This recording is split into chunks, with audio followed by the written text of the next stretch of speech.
Hello guys, কেমন আছো তোমরা? আশা করছি সবাই খুব ভালো আছো আর আমিও খুব ভালো আছি। সকাল সকাল স্নান করে দেখো পুজোর জিনিসপত্র নিয়ে বেরিয়ে পড়েছি পুজো দেওয়ার জন্য। একটা বাড়ির কাছেই একটা মন্দির, মানে 10 মিনিট লাগে যেতে আর কি।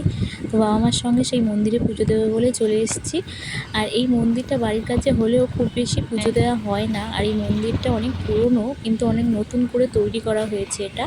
আর নতুন করে তৈরি করার পরে একদিনও পুজো দেওয়া হয়নি, তাই ভাবলাম আজকে পুজো দিই। আর আজকে বারটাও খুব ভালো ছিল, তার জন্য আজকে পুজো দিতে চলে এসেছি। এই যে মায়ের মূর্তি, আর এই মন্দিরটা ভীষণ জাগ্রত মন্দির। পুজো দিয়ে সবেমাত্র বাড়িতে এলাম, একটু পর রান্না বসাবো, কারণ আজকের আবার বেরোনোর আছে, কিছু কেনাকাটা করার আছে। যেহেতু কালকের আমি শ্বশুরবাড়ি যাব গ্রাম পুজো উপলক্ষে, মানে মামার বাড়ি গ্রাম পুজো, আর আমার শ্বশুরবাড়ি যেখানে আমার মামার বাড়িও সেখানে। তো কালকে যাওয়ার আছে ভোরবেলা। আজকে কিছু টুকিটাকি কেনাকাটার জন্য আজকে স্প্লাইনেটে যাওয়ার আছে। তো তার জন্য আজকে তাড়াতাড়ি রান্নাবান্না করে নেব। চলো আজকে সারাদিন কী কী করি সেটা সবটাই তোমাদের সঙ্গে শেয়ার করব। তোমরা পুরো ভিডিওটা দেখতে থাকো। এদিকে রান্না করতে করতে একটা পার্সেল চলে এসছে, আর আমি অনেক কটাই অর্ডার দিয়েছি, বাট কোনটা এসছে আমি সেটা বুঝতে পারছি না। এটা যতক্ষণ আনবক্সিং করবো বুঝতে পারছি না। তো গ্রামের বাড়ি যাওয়ার উপলক্ষে অনেকগুলোই পার্সেল আমি অর্ডার দিয়েছি। যেমন আমি গ্রাম পুজোতে গণ্ডি দেবো, তা সেই জন্যই ড্রেসও অর্ডার দেওয়া ছিল, আর একটা জুতো অর্ডার দেওয়া ছিল, আরও অনেক কিছু অর্ডার দেওয়া ছিল। বাট কোনটা এসছে সেইটাই দেখবো এখন। চলো দেখা যাক কী এসছে। দেখো এখানে জুতোটাই এসছে, আর এটা ডেলি ওয়্যারের জন্য খুব কম প্রাইসের একটা জুতো আমি অর্ডার দিয়েছিলাম বাড়ির পরার জন্য।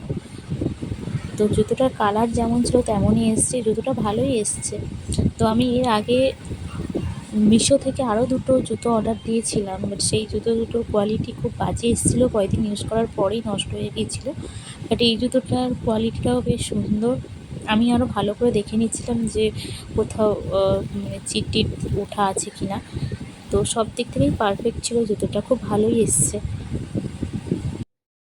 রান্না করেছি সাদা ভাত,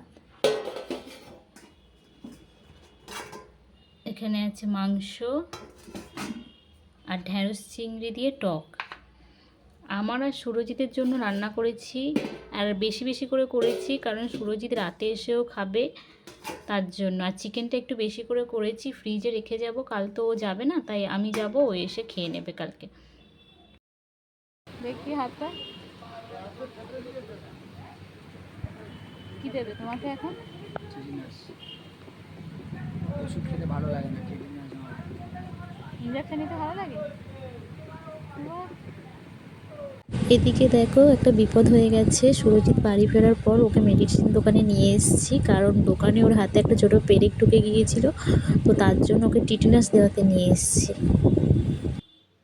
আমার ভিডিওগুলো তোমাদের কেমন লাগে অবশ্যই আমাকে কমেন্টে জানিও, আর ভালো লাগলে লাইক কমেন্ট শেয়ার করে দিও, আর আমার চ্যানেলটিকে সাবস্ক্রাইব করে আমার পাশে থেকো।